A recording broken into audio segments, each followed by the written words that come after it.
L'un des plus grands adversaires de l'Église catholique médiévale fut sans aucun doute l'hérésie. Non seulement les clercs catholiques craignaient que des prêches aberrants n'éloignent leurs fidèles de la grâce salvatrice de l'orthodoxie, mais les sectes hérétiques représentaient également un défi très réel au pouvoir temporel de l'Église, subvertissant ses institutions et ses sacrements, violant ses principes et la privant de son influence sociale, politique et financière. Parmi toutes les hérésies chrétiennes du Moyen-Âge, l'une des plus importantes et des plus difficiles à éradiquer fut sans doute celle des cathares, un système de croyance dualiste qui niait la Trinité et prêchait que la terre était la création du Dieu malveillant de l'Ancien Testament. Le catharisme s'est profondément enraciné dans la société du sud de la France au XIIe et XIIIe siècle. Apparemment respectés par leurs voisins pour leur ascétisme à une époque où la corruption régnait dans la puissante et opulente Église catholique, les hommes et femmes saint-cathares, car les cathares considéraient les deux sexes comme spirituellement égaux, parcouraient la région connue sous le nom de Languedoc, répandant leurs croyances et trouvant un nombre considérable d'adeptes. Il ne fallut pas longtemps avant que le catharisme ne suscite l'ire de l'une des institutions les plus puissantes de l'Europe médiévale, la papauté. Le Saint-Siège n'était pas disposé à tolérer ce défi des plus flagrants à son autorité, en plein cœur de la chrétienté. Lorsque les tentatives de convaincre les hérétiques par la prédication échouèrent, l'Église déclencha une vague d'effusion de sang qui dura des décennies, d'abord avec une véritable croisade militaire lancée contre le Languedoc, puis en instaurant un règne de terreur mené par la redoutée et détestée Inquisition, dont les méthodes ont été comparées aux grandes purges politiques perpétrées dans les dictatures du XXe siècle. La fureur déchaînée contre les cathares les brisa lentement, mais inexorablement. Brutalisés, persécutés, assassinés, ils ne purent résister aux décennies d'oppression infligées par l'Église de Rome, finissant par succomber au début du XIVe siècle. Bien qu'ils aient été effectivement anéantis, les cathares ont eu un impact significatif et durable sur le tissu du Languedoc, tant sur le plan social que physique. Leur théologie était manifestement attrayante, leurs hommes et femmes saints très respectés. Aujourd'hui, nous allons donc tenter de répondre à la question « Qui étaient les cathares ?» Sur le plan théologique, on peut dire que le catharisme trouve ses origines dans le manichéisme, un système de croyance religieuse né au IIIe siècle en Perse, qui intégrait des éléments du christianisme, du paganisme et du gnosticisme. Fondé par le prophète Mani, le manichéisme devint incroyablement populaire du IIIe au VIIe siècle après J.C., se répandant à travers le Moyen-Orient, vers l'ouest dans l'Empire romain et s'étendant jusqu'en Chine à l'est.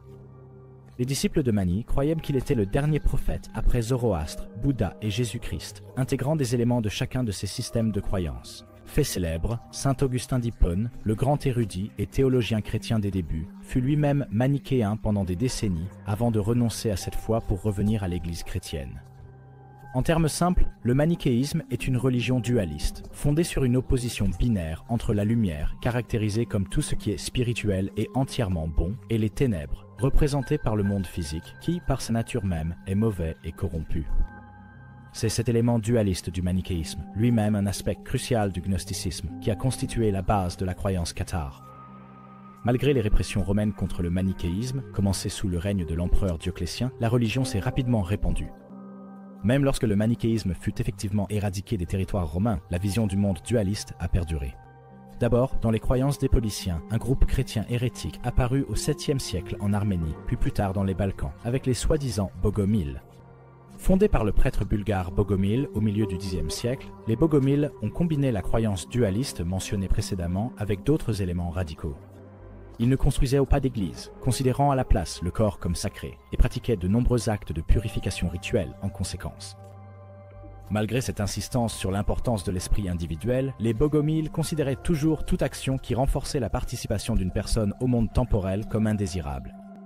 Le mariage ainsi que la consommation de viande et de vin, par exemple, étaient découragés, car perçus comme des actes rapprochant une personne du monde matériel, et donc de son créateur, le diable lui-même.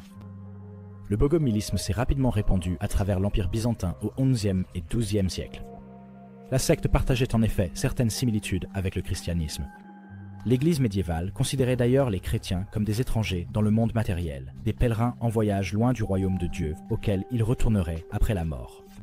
Cependant, le bogomilisme était un système de croyance extrêmement radical qui rejetait le baptême et l'Eucharistie. Il n'est donc pas surprenant que la persécution ait suivi. Un chef bogomile éminent à Constantinople, Basile le médecin, fut condamné comme hérétique et brûlé vif sur le bûcher à un moment donné, dans les années 1110, sous le règne d'Alexis Ier Comnène. L'hérésie bogomile ne se limitait pas non plus à Constantinople. Vers le nord et l'ouest, le bogomilisme trouva des adeptes en Serbie et au-delà, alors que le bogomilisme se répandait librement dans la péninsule balkanique. Il est facile de comprendre comment cette forme de dualisme a atteint le nord de l'Italie et s'est répandue dans le sud de la France. En fait, en 1167, à Saint-Félix de Caraman, dans le Languedoc, un concile cathare fut organisé et présidé par le pape Bogomil Niketas. C'est lors de cette réunion fondatrice que l'essentiel de l'organisation des cathares aurait été élaboré, y compris la nomination de plusieurs évêques cathares. Il est difficile de dire si les cathares ont été directement influencés par les bogomiles eux-mêmes ou s'ils se sont développés dans le cadre d'un continuum de sectes chrétiennes hérétiques qui ont fleuri à travers l'Europe du Haut au Bas Moyen-Âge et qui comprenaient des groupes proto-chrétiens tels que les Vaudois de France. Ce qui est clair cependant, c'est que le dualisme distinctif des cathares et leur rejet du monde semblent partager leurs racines avec les bogomiles de Bulgarie et les manichéens gnostiques de la fin de l'Antiquité. Le terme cathare provient très probablement du grec katharos ou katharoi, signifiant pur ou les purs, probablement en référence à la croyance dualiste des cathares et à leur vision du monde temporel comme étant souillé par le mal, ou, en d'autres termes, impur. Le mot cathare semble être un terme apparu un peu plus tard, et il n'était apparemment pas utilisé par les cathares eux-mêmes, mais plutôt par leurs persécuteurs, tant dans l'Église catholique que dans l'Église orthodoxe. Un autre terme utilisé pour désigner les cathares était albigeois, en référence à la ville d'Albi, un centre important de la foi cathare au XIIe et XIIIe siècle, et une agglomération d'où la religion s'est répandue. C'est également la ville d'Albi qui a donné son nom aux campagnes militaires visant à éradiquer les cathares du sud de la France, la croisade des albigeois. En réalité, les cathares eux-mêmes semblent s'être identifiés à un tout autre terme. Dans un esprit quelque peu autocongratulatoire, ils se nommaient Bon Homes et Bon Femmes, c'est-à-dire bons hommes et bonnes femmes. Ils se désignaient aussi parfois comme bons chrétiens, c'est-à-dire bons chrétiens. Avant d'aborder les croyances cathares, il est important de noter que l'ampleur avec laquelle les cathares constituaient réellement un groupe unifié, doté d'une autorité centrale et d'un système de croyances homogène, fait débat. Ajoutez à cela le fait que nos sources concernant la doctrine cathare proviennent principalement d'ecclésiastiques catholiques, naturellement quelque peu biaisés, ainsi que de cathares persécutés, dont beaucoup ont été soumis à des interrogatoires sous la torture. Et il devient évident que nous devons nous méfier de toute affirmation autoritaire sur la nature des croyances cathares. Cependant, il ne fait aucun doute qu'il existait dans le Languedoc une forte communauté religieuse et sociale que l'on peut qualifier de cathare. Une telle était la force de cette communauté religieuse et sociale que des milliers de cathares ont préféré périr plutôt que de renier leur foi. Comme mentionné précédemment, la caractéristique principale de la cosmologie cathare était le dualisme, c'est-à-dire la croyance en deux divinités diamétralement opposées. La première était une divinité bienveillante, un Dieu suprême considéré comme bon et responsable de toute la création spirituelle. C'est la communion avec cette divinité que recherchèrent les cathares. Le second était un Dieu malveillant, responsable de la création du monde temporel, lequel, du fait même de son association avec cette divinité maligne, était par nature corrompu, souillé et mauvais. Cette divinité était connue sous le nom de Démiurge. Le démiurge, en tant que créateur de toute matière physique, était également appelé Rex Mundi, le roi du monde. C'est l'antagonisme entre ces deux divinités et les conséquences résultant de leurs affrontements cosmiques qui expliquaient les événements survenant dans la vie spirituelle et physique de l'humanité. Les cathares associaient le Nouveau Testament à la divinité bienveillante de lumière. A l'inverse, le Dieu de l'Ancien Testament, connu pour son approche de feu et de soufre, était rejeté par les cathares. Le travail du chroniqueur Pierre Vaux de Céret, reconnu pour son compte-rendu relativement objectif de la croyance cathare dans son Historia Albigensian, décrivait ainsi les cathares. Ils attribuaient le Nouveau Testament au Dieu bienveillant et l'Ancien Testament au Dieu malveillant, et rejetaient l'ensemble de ce dernier à l'exception de certains passages cités dans le Nouveau Testament. Ils soutenaient que l'auteur de l'Ancien Testament était un menteur. Il l'appelait aussi un meurtrier parce qu'il extermina les habitants de Sodome et Gomorrhe par le feu et détruisit le monde par les eaux du déluge. Pierre nota également que certains cathares croyaient que le bon Dieu avait deux épouses, dont il engendra des fils et des filles. D'autres pensaient qu'il avait deux fils, qui étaient le Christ et Satan. Dans le même ordre d'idées, certains cathares croyaient apparemment que le démiurge avait autrefois été le serviteur du Dieu bienveillant du royaume spirituel et s'était rebellé contre son maître lors de la création du monde matériel. C'est ce que l'on peut appeler le dualisme atténué. C'est-à-dire que le mal était d'une certaine manière subordonné au bien et avait en fait été produit par la divinité bienfaisante. D'autres adhéraient à une conception plus stricte du dualisme, que l'on peut qualifier d'absolu, dans laquelle les deux dieux, le bien et le mal, étaient considérés comme des entités duales, éternelles par nature, et détenant un pouvoir équivalent. Comme les corps humains sont physiques, et donc la création du démiurge, ils étaient considérés par les cathares comme souillés. Les humains étaient en réalité des anges déchus, ou du moins leurs âmes étaient les âmes d'anges. Chassés du royaume spirituel et condamnés au monde matériel, le but des cathares était donc de rompre leur lien avec la terre par le renoncement à toutes les choses temporelles, et ce faisant, de retourner vers le Créateur suprême. La réincarnation était apparemment un aspect du catharisme. Échouer dans sa quête de rejet du monde physique ne faisait que conduire à la renaissance et à la condamnation à une souffrance éternelle sur terre sous la forme d'une multitude de vies humaines.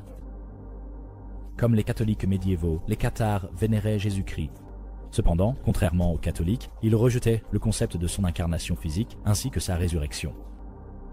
Au lieu de cela, les cathares croyaient que la résurrection de Jésus représentait la réincarnation, le destin de tous les humains à errer sur la terre corrompue.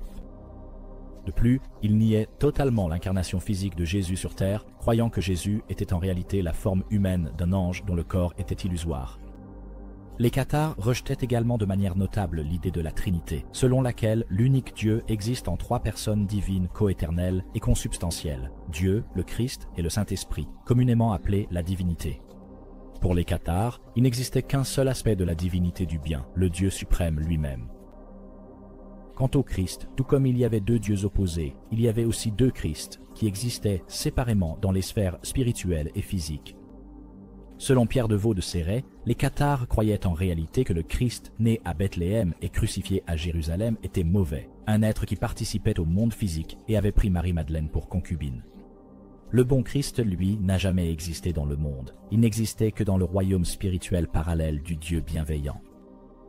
Outre l'incarnation, la résurrection du Christ et la Trinité, les cathares rejetaient également d'autres aspects fondamentaux du catholicisme, à savoir la transsubstantiation, l'idée que, lors de l'Eucharistie, le pain et le vin se transforment en sang et en corps du Christ, le purgatoire et les cérémonies de confirmation. L'Église catholique était rejetée en bloc. Ils affirmaient que l'Église romaine était un repère de voleurs et la prostituée mentionnée dans le livre de l'Apocalypse. Puisque le monde matériel était considéré comme mauvais et corrompu, l'ascétisme, ou le rejet du monde matériel, était une caractéristique marquante du catharisme. Beaucoup de cathares semblaient être pescatariens, refusant de consommer du fromage, du lait, des œufs ou de la viande. Il semblerait qu'ils considéraient les animaux comme des porteurs d'âmes réincarnées, et qu'ils ne devaient donc ni être tués ni blessés de quelque manière que ce soit.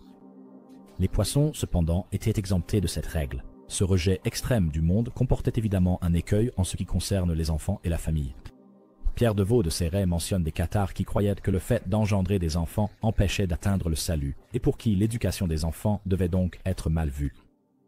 Ranier Sacconi, un inquisiteur du XIIIe siècle, a noté que, de plus, il est d'opinion commune chez tous les cathares que le mariage charnel est toujours un péché mortel, et que la punition future de l'adultère et de l'inceste ne sera pas plus grande que celle du mariage légitime.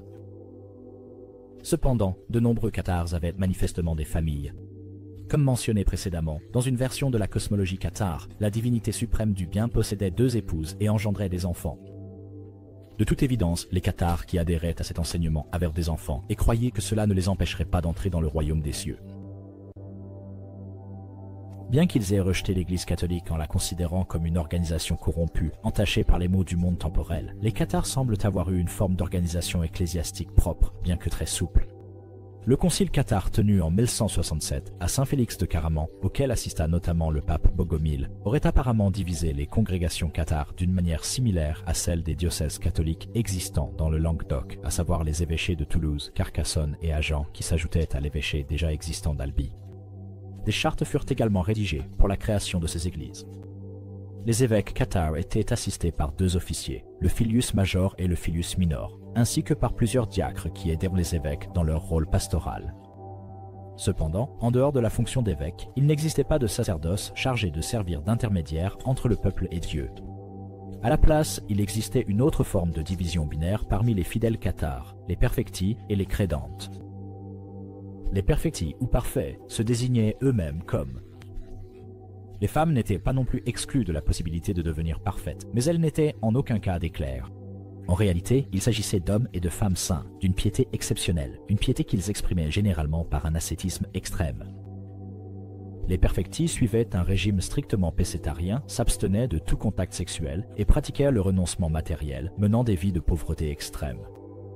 Ce renoncement au monde visait à rompre le lien de l'âme avec le monde physique, permettant à l'esprit angélique des perfecti d'échapper au cycle de la mort et de la renaissance et de retourner dans le royaume spirituel de la divinité bienveillante. Bien qu'ils n'aient aucun rôle officiel, les perfecti étaient tenus en très haute estime et respectés par le reste du troupeau cathare, connu sous le nom de credentes ou croyants. Les perfecti parcouraient les terres cathares, souvent par deux et vêtus de robes noires austères, pour accompagner les credentes et diffuser les enseignements cathares. Lorsqu'ils ne voyageaient pas, les perfecti vivaient dans de petites communautés ou même à la cour de nobles. Les maisons tenues par des perfecti féminines accueillaient souvent de jeunes nobles cathares, dont beaucoup finissaient par devenir perfecti à leur tour. Les crédentes renonçaient à leur vie terrestre et rejoignaient également les rangs des perfecti lorsqu'ils estimaient que leur parcours spirituel touchait à sa fin. Il semble que l'autre grande mission des perfecti était d'administrer le consolamentum, un rituel propre au cathare, destiné à laver les péchés accumulés durant le temps passé sur Terre. De manière cruciale, c'est le rituel du consolamentum qui permettait à un cathare d'accéder au rang de perfecti, et à ce titre, il revêtait une importance spirituelle immense. En tant que religion rejetant le monde et dépourvue de clergé, les cathares avaient très peu de sacrements. En effet, comme nous l'avons déjà évoqué, ils rejetaient en bloc tous les rituels de l'Église catholique, tels que l'Eucharistie. Leur principal sacrement était connu sous le nom de consolamentum, pratiqué par les évêques et les perfecti. L'inquisiteur du XIIIe siècle, Ranier Sacconi, a noté qu'il était également appelé baptême spirituel ou baptême du Saint-Esprit. L'objectif du rituel était de purifier une personne des péchés et de la corruption qu'elle avait accumulée en vivant sur la terre mauvaise, afin de lui permettre de se rapprocher du Dieu suprême bienveillant, avec l'espoir de retourner dans ce royaume après sa mort. La cérémonie elle-même semble avoir impliqué la récitation des Écritures, en particulier le Notre Père tel qu'il a été prononcé par le Christ dans le Nouveau Testament. L'initié devait ensuite également réciter et accepter les obligations assumées par les perfecti, s'abstenant de consommer de la viande, de tout contact sexuel et s'engageant à voyager pour servir les crédentes cathares. Elle comprenait également, selon de multiples sources, l'imposition des mains, une pratique religieuse courante qui, dans le christianisme, est généralement utilisée pour invoquer le Saint-Esprit. À l'issue du consolamentum, le cathare devenait l'un des perfecti, tenus de revêtir leur distinctive robe noire et de mener une vie d'ascèse extrême jusqu'à la fin de ses jours. C'était, bien sûr, une démarche exceptionnellement radicale que peu étaient prêts à accepter. En conséquence, la majorité des cathares semblent n'avoir reçu le sacrement qu'à leur lit de mort. Pierre des Vaux de Cernay, dans sa description du consolamentum, s'amuse du fait que, du moins selon lui, de nombreux cathares utilisaient le consolamentum sur leur lit de mort pour éviter les pires excès d'une vie de renoncement temporel. En effet, il considérait que, aussi pécheur qu'un homme ait pu être, pourvu qu'il ait reçu cette imposition des mains sur son lit de mort, et tant qu'il était capable de réciter le Notre Père, il obtiendrait le salut et la consolation au point de s'envoler immédiatement au ciel, sans avoir à faire d'amende honorable ni de réparation pour les torts qu'il avait commis. Au-delà du consolamentum, les cathares avaient effectivement d'autres sacrements. L'un de ces rituels était la convenientia, qui servait de sorte de cérémonie d'initiation au catharisme sous la forme d'un engagement à recevoir le consolamentum au cours de sa vie. Un autre était connu sous le nom d'appellamentum, une sorte de confession cérémonielle accompagnée de prières, souvent en présence d'une centaine de cathares ou plus. Comme l'a noté Ranier Sacconi, dans une affaire publique et comprenait la récitation suivante. Je me tiens devant Dieu et devant vous pour faire confession, et pour m'accuser de tous mes péchés qui sont en moi de quelque manière que ce soit, et pour recevoir de vous tout pardon de la part de Dieu et de la vôtre. Il semble qu'à la fin du XIIe siècle après JC, les cathares étaient devenus une composante majeure du tissu social du Languedoc. Malgré la forme d'ascétisme extrêmement rigoureuse qu'exigeait le catharisme pleinement accompli, il semble que les cathares étaient présents en très grand nombre, bien qu'il soit probable que la majorité d'entre eux n'étaient pas des perfecti, mais plutôt des croyants qui s'étaient engagés à recevoir un jour le consolamentum, tout en menant la majeure partie de leur vie de manière relativement ordinaire, ayant une famille, mangeant de la viande et participant généralement à la vie du monde.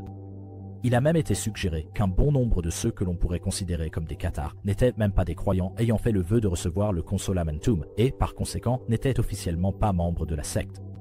Au lieu de cela, il se pourrait qu'ils aient été des sympathisants, des personnes qui soutenaient les activités des perfecti en leur fournissant un logement et de la nourriture, assistant peut-être de façon semi-régulière au rituel cathare.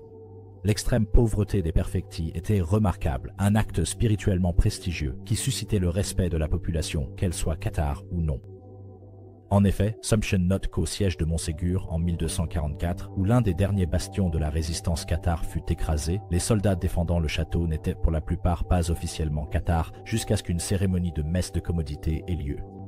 Il semble donc que les cathares, et en particulier les perfectis, étaient considérés avec beaucoup de respect par leurs voisins. Il apparaît d'ailleurs qu'il y avait peu d'inimitié entre les cathares et la population catholique plus large du Languedoc. La manière dont les cathares considéraient les femmes comme les égales spirituelles des hommes représentait sans doute un changement rafraîchissant face aux préceptes du catholicisme médiéval qui associait traditionnellement le sexe féminin au péché. Et l'existence apparente de maisons dirigées par des perfectae, souvent peuplées des épouses et des filles de nobles et de citoyens éminents, en témoigne peut-être. L'anticléricalisme, l'opposition aux excès de la bureaucratie et à l'opulence de l'Église catholique, était assurément très populaire dans le sud de la France au XIIe siècle et aurait sans doute contribué à un soutien plus large du catharisme. Quoi qu'il en soit, les cathares étaient apparemment pleinement intégrés au Languedoc au moment où la croisade des Albigeois fut lancée, au grand désarroi de divers prédicateurs catholiques, tels que Bernard de Clairvaux. Les familles comptaient sans doute à la fois des membres cathares et catholiques. Les gens avaient des amis et des connaissances qui étaient cathares. Les nobles eux-mêmes, ainsi que des membres de leur cour, appartenaient à la secte. Un chevalier, Ponce Adhémar de Rodelille, interrogé par un clerc au sujet des hérétiques de sa région, répondit « Nous les connaissons bien ». Lorsqu'on lui demanda pourquoi, dans ce cas, les hérétiques n'étaient pas rejetés et expulsés, le chevalier répondit de manière assez révélatrice « Nous ne pouvons pas faire cela, car nous avons grandi avec eux, nous avons de la famille parmi eux, et nous voyons qu'ils mènent une vie honnête et décente. » Il est facile de comprendre pourquoi l'Église catholique considérait les cathares comme des hérétiques. Leur rejet de la Trinité, de l'incarnation du Christ, ainsi que leur refus de l'existence de l'enfer et du purgatoire, subvertissait l'orthodoxie catholique et, aux yeux des autorités ecclésiastiques, représentait une menace majeure, tant pour le salut spirituel des habitants du Languedoc que, de façon plus cynique, pour le pouvoir et l'autorité de l'Église catholique. En 1145, Bernard de Clairvaux, qui deviendra plus tard Saint Bernard, ayant entendu parler de la propagation de croyances hérétiques dans le sud de la France, se rendit en Languedoc. Sa prédication, pour laquelle il était renommé, reçut un accueil très mitigé. Bien qu'il ait rencontré du succès dans la ville d'Albi, Bernard fut tourné en ridicule dans plusieurs villages où ses appels furent accueillis avec dérision. Il retourna dans son monastère en Champagne, déclarant que le Languedoc était une terre d'hérésie, nécessitant beaucoup de prédication. Cependant, dans l'ensemble, peu d'efforts à grande échelle furent entrepris pour combattre la propagation de l'hérésie cathare par la prédication dans le sud de la France. Ce n'est qu'à partir des années 1160 que l'Église catholique commença réellement à prêter attention à la situation. Des groupes de cathares et d'autres groupes hérétiques similaires semblaient opérer à travers l'Europe, du sud de la France à l'Allemagne, de l'Italie à l'Angleterre. En 1163, la propagation fulgurante de l'hérésie fut discutée lors du concile de Tours, et en 1165, les cathares furent représentés devant plusieurs évêques à Lombers, dans le sud de la France. Ils répondirent habilement aux questions et furent finalement relâchés, bien qu'ils aient été des hérétiques déclarés. En 1165, le concile de Saint-Félix de Caraman, mentionné précédemment, au cours duquel les cathares organisèrent formellement la structure de leur église dans le Languedoc, déconcerta encore davantage les clercs catholiques. Les missions de prédication dans les années 1170, comme les efforts de Bernard, rencontrèrent peu de succès. Et le concile du Latran de 1169, qui avait admis que l'usage de la force était légitime pour réprimer l'hérésie, n'avait guère freiné la propagation du catharisme. La réaction lente de l'Église catholique pouvait en partie s'expliquer par des préoccupations plus urgentes à l'Est. La chute de Jérusalem aux mains des forces de Saladin en 1187 et les efforts qui suivirent pour reprendre la ville sainte passaient clairement avant la question des hérétiques du Languedoc. La situation changea avec l'élection d'Innocent III au pontificat en 1198. Hautement instruit et âgé de seulement 38 ans lors de son élection, Innocent fit de l'éradication de l'hérésie l'une de ses plus hautes priorités.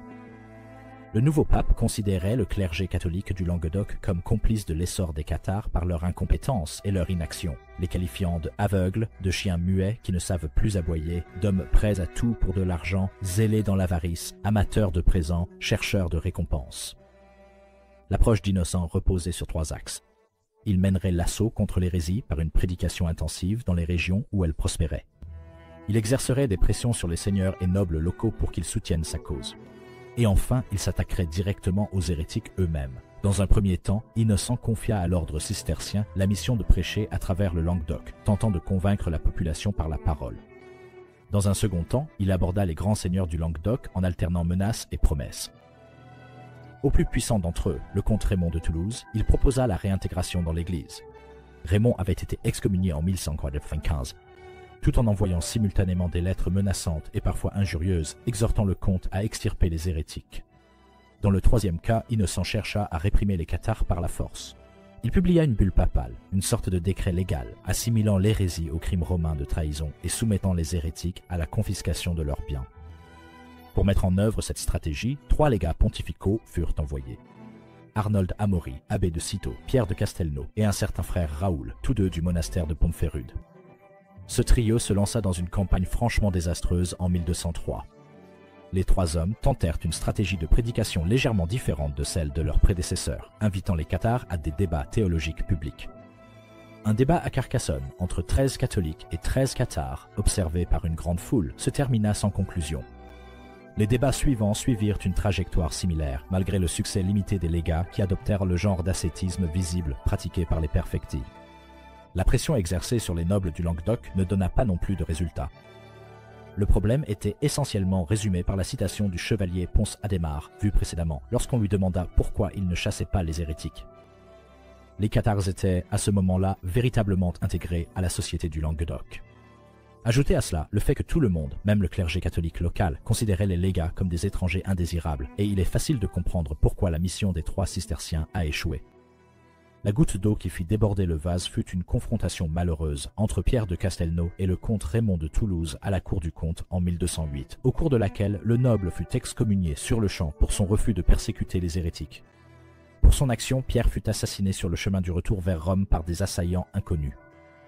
Cet épisode violent fut la goutte de trop pour Innocent, qui se tourna alors vers la 3e partie de sa stratégie, la répression violente. Indigné par le meurtre effronté d'un légat papal, le pape Innocent lança un appel à la croisade contre les cathares du Languedoc et leurs sympathisants en mars 1208. Pendant le reste de l'année, la croisade fut prêchée dans toute la chrétienté, et en particulier dans le nord de la France. Bien que ni le roi de France, Philippe Auguste, ni son fils n'aient pu être recrutés, Innocent et ses légats réussirent néanmoins à rassembler une multitude de nobles grâce à la promesse des indulgences habituelles de croisade, du pardon des péchés et du droit aux terres confisquées aux hérétiques et à leur soutien. Face à la menace imminente d'une invasion armée, les seigneurs du Languedoc se précipitèrent pour tenter de trouver un accord avec le pape. Raymond VI de Toulouse accepta de se soumettre à une pénitence publique humiliante, qui comprenait le serment d'allégeance à l'Église et la confiscation de 7 de ses châteaux. Raymond Roger Trencavel, vicomte de Carcassonne, Albi et Béziers, certains des plus grands foyers d'activité cathare, n'eut pas cette chance. Sa demande de rejoindre la croisade fut rejetée. Ce furent donc les terres de Trencavel qui devinrent la première cible des croisés. Le 21 juillet 1209, les croisés, menés par le légat pontifical Arnaud Amaury, atteignirent Béziers, perché sur une falaise dominant la rivière Orbe. Tentant d'éviter le massacre qui accompagnait la plupart des sièges médiévaux, l'évêque de la ville tenta de négocier avec les assiégeants, qui proposèrent d'épargner Béziers si la population livrait tous les hérétiques. Les habitants de Béziers refusèrent catégoriquement. La majorité refusa également de quitter la ville lorsque les croisés appelèrent tous les fidèles catholiques à abandonner Béziers avant l'attaque. Le lendemain, alors que les croisés commençaient à préparer un siège de longue durée, un détachement de défenseurs de la ville fit une sortie depuis Béziers. Peu après, une escarmouche éclata entre ces défenseurs et un groupe de croisés.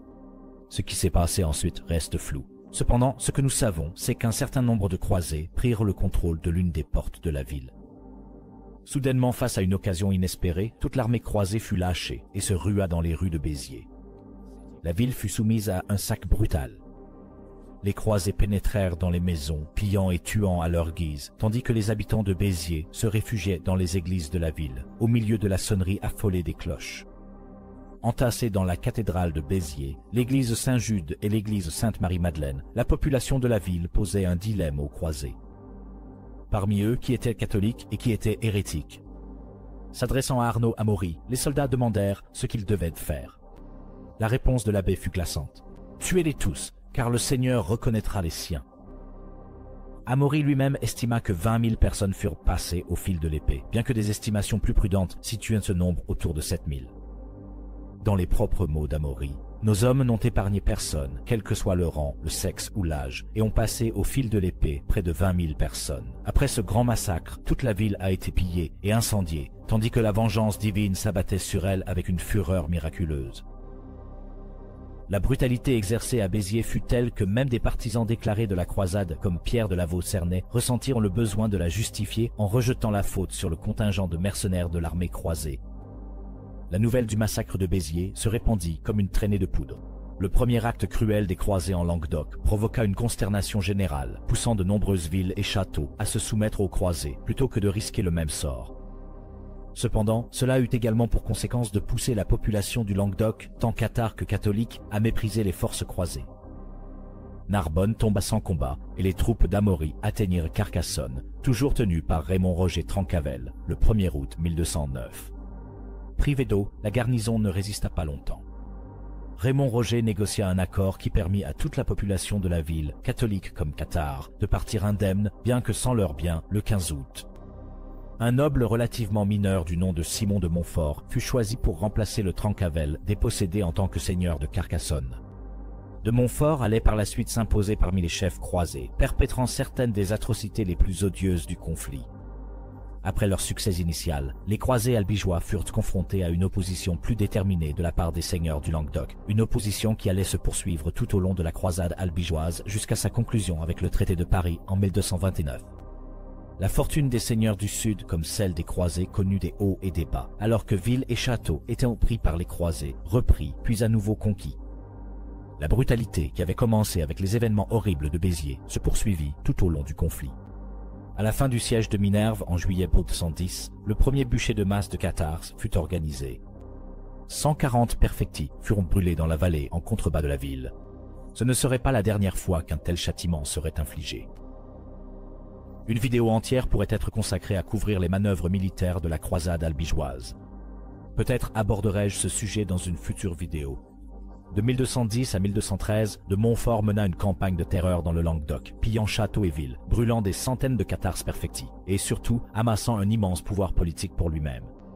Après avoir vaincu Pierre II d'Aragon, qui revendiquait la seigneurie du Languedoc lors de la bataille de Muret le 12 septembre 1213, de Montfort établit effectivement son contrôle sur la région.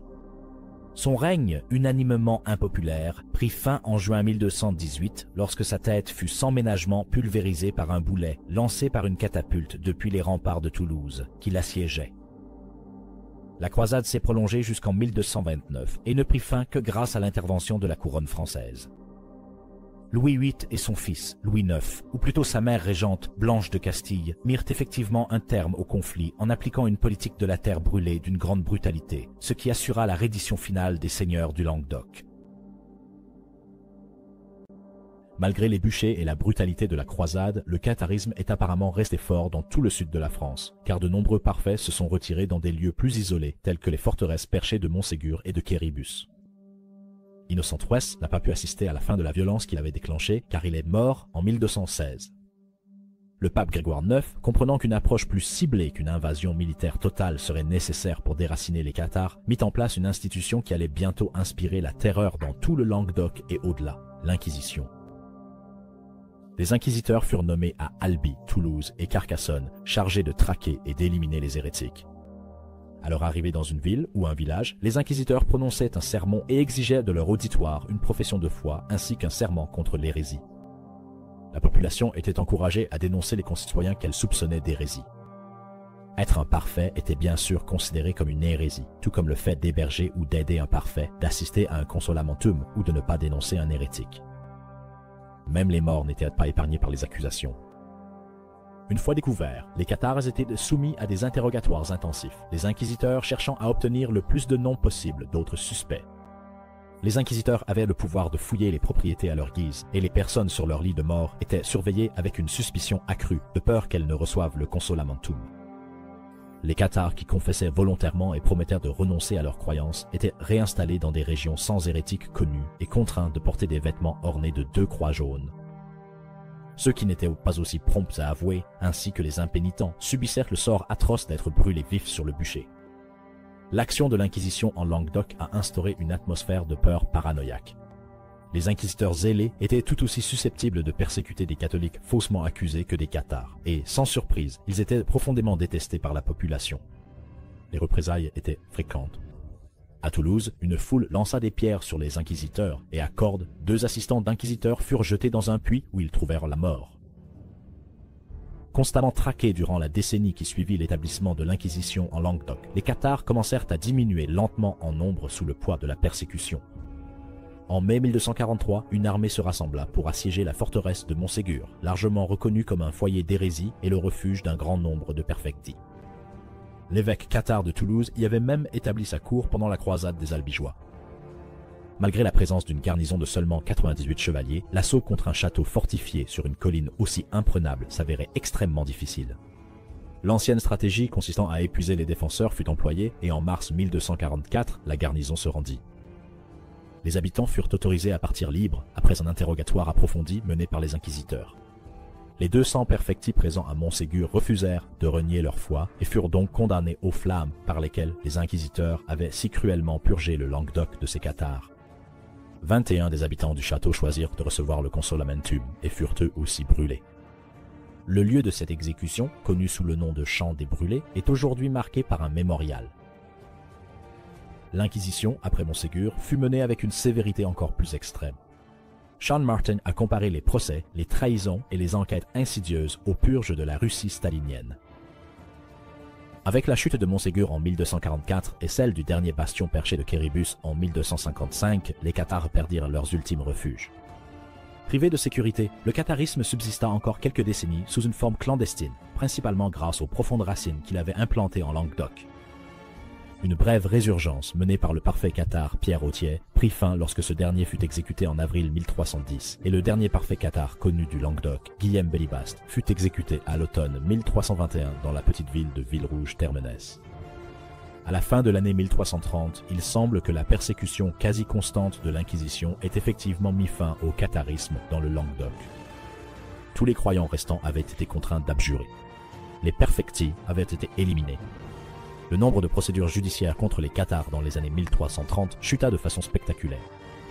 Autrefois partie intégrante du tissu social et religieux du sud de la France, les bonshommes et bonnes femmes n'existaient plus.